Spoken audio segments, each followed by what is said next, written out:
Hello, I'm here. You're listening to Mystic Orange. This is episode 13, Talking in the Shadows. In this video, I will review Winx Club Season 1, Episode 3.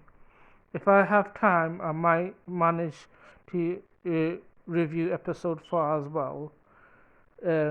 Thank you for listening. So today I will review episode 3, save the dance. So I will first say the first thing I will talk about is the class. I think people say that Griselda can be strict, but I do realize that sometimes other teachers can be strict too. Whiskers, for example, he is a fun teacher, but I think he doesn't mind being strict sometimes. Like he gave the girls a hard. I think for them it's easy changing their hair and stuff. For Bloom, it's kind of hard for her, but I think he was a little bit harsh on her. So I think in general, I think Whiskers can be harsh with his exams and stuff, like or tests. Like I think in later of the season, he does one for an envelope. He does a test for that, and then I think in season 2 he does an episode where Bloom falls asleep. He had no problem, giving her detention. So I think Griselda isn't the only one who's strict. Even the most fun teacher like Whiskers, it can be strict too. I think Palladium can be strict too. I think in season 2 Palladium can be strict. So yeah, but they are fun teachers. Whiskers especially with his changing appearance and all that. So yeah, I think I will talk about the witch school as well, the Cloud Tower.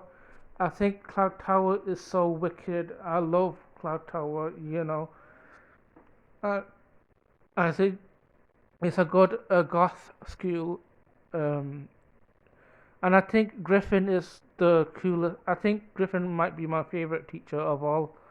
She's a witch and she's so iconic. So yeah. Um, um, Now I think for this episode I will talk about um, more. The girls it's the first dance in the school year. I think it's fun that in the first day of school, at least like early of the school, they have a dance thing or a party. If only that was real in real life, though. If it wasn't this boring in school, we could have had a party and stuff. I think we all want that. Um, I think uh, all I think all the dresses are so beautiful. Um, I think Bloom's one thing to mention is that I'm not a huge knowledgeable about fashion, so bear in mind that if I make mistakes on what I say, um, Bloom's two-piece dress is so adorable. It's blue and she made it herself, and I think it works well, being it so simple. Um, from the all five, I think Bloom's one is my least favorite, but is I still love it. Either way, despite it being the most simple. Um, but I think it works well, even as simple, because this is Bloom's. It kind of reflects Bloom as an Earthling who doesn't know how to do magic, and this is a reflection on her. So you know, good dress for Bloom.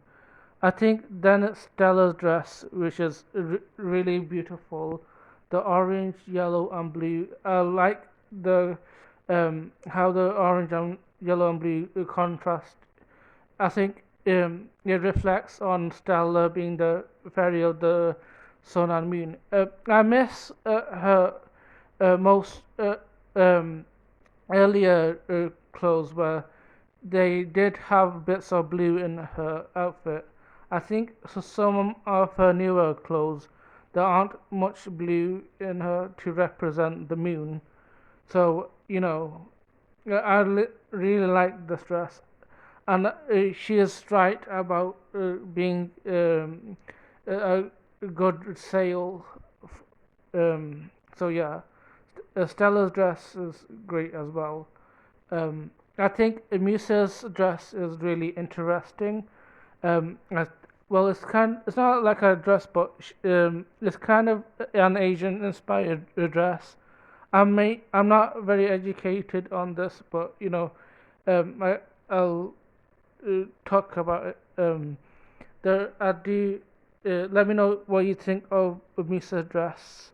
And I do like the Asian inspired top with the blue that red top with the blue waist thing and the purple pants. I think that's really cool. I like that like a cape thing around her neck, and then she has a headphone. I think it really sparks like Asian influences.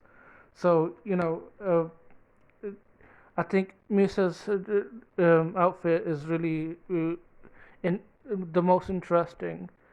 I think my second favorite of the bunch is Tekna's, um, because I think it's so cool.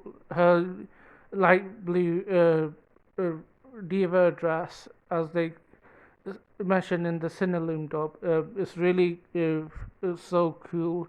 It's very futuristic. I think the beats look really great, and I like how it's all so um, uh, uh, it's so extravagant with all the details, and I like that thing on her head and stuff. So I think Techno's one is really interesting and has that jam as well. So you know, I think Techno's one is my second favorite. But my favorite dress of all is Flora's. In my opinion, it's the most beautiful dress. I like the color contrast of the pink and green, and it really looks like a cottage, like a ball gown. I, I don't know much about this, but it feels like a cottage um, living like a dress um, with all the flowers and the vines like around her body. So overall, I think for season one, these dresses are really good. They outmatch any other gowns in the later seasons. If you want to know more about these gowns, you can look at Unicorn of um, what they said about the gowns and the fashion. Um, so yeah. Um, I think that's one of the iconic things. I think another iconic thing in the is the Fokkers version. um, where the song plays is I think it's one of my favorites. Um, it just a girl.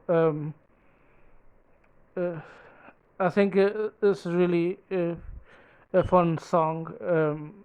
It definitely helps make this episode really interesting. Um, uh, yeah. So the song is really good. I love the song.